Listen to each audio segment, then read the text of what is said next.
Ukraine fighting is deadlocked, Spy Chief Kyrylo Budanov tells BBC.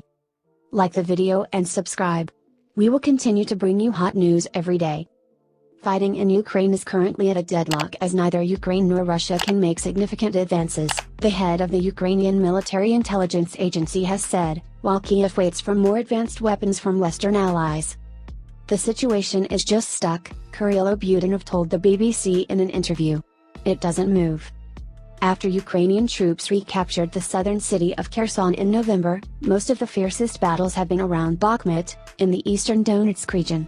Elsewhere, Russian forces appear to be on the defensive while winter has slowed down the pace of Ukraine's ground operations across the 1,000 kilometers, 620-mile, front line. Mr. Budanov said Russia was now completely at a dead end, suffering very significant losses, and he believed the Kremlin had decided to announce another mobilization of conscripts. But, he added, Ukrainian forces still lacked resources to move forward in multiple areas. We can't defeat them in all directions comprehensively. Neither can they, he said. We're very much looking forward to new weapons supplies, and to the arrival of more advanced weapons. Earlier this month, after a series of Russian military setbacks, Ukrainian officials warned about the possibility of another ground offensive by Moscow's forces from Belarus at the start of 2023. The push, they said, could include a second attempt to seize the capital, Kiev, and involve tens of thousands of reservists being trained in Russia. Mr. Budanov, however, dismissed Russia's activities in Belarus, including the movement of thousands of troops, as attempts to make Ukraine divert troops from the battlefields in the south and east to the north. Recently, he said, a train loaded with Russian soldiers stopped in a location close to the Belarus-Ukraine border and returned, several hours later, with everyone on board. They did it openly during the day, so that everyone would see it, even if we didn't want to, adding that he saw no real, imminent threat from the troops in Belarus. As of now, I don't see any signs of preparations for an invasion of Kiev or northern areas from Belarus. The interview in Mr. Budanov's dimly lit office in Kiev took place days after Russian President Vladimir Putin traveled to the Belarusian capital, Minsk, for the first time in more than 3 years.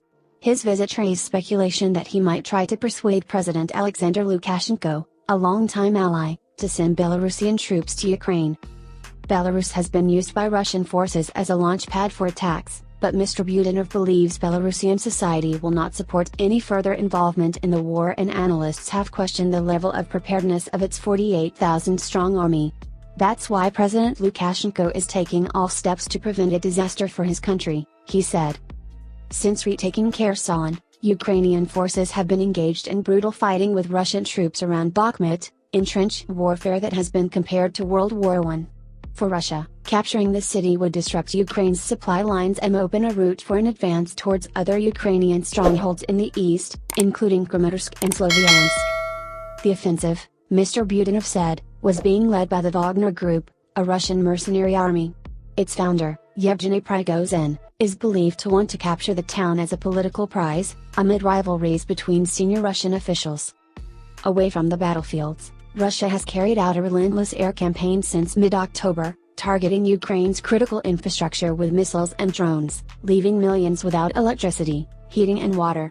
Mr. Budanov said the strikes were likely to continue, but suggested Russia would not be able to sustain the level of the attacks because of dwindling missile reserves, and the inability of Russian industry to replenish them.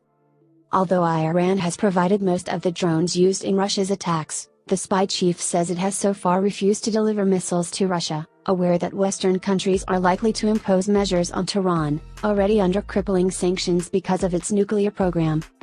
The war may be deadlocked for now, but Mr. Budanov is adamant that Ukraine will ultimately retake all the territory now under occupation, including Crimea, the peninsula that Russia seized in 2014.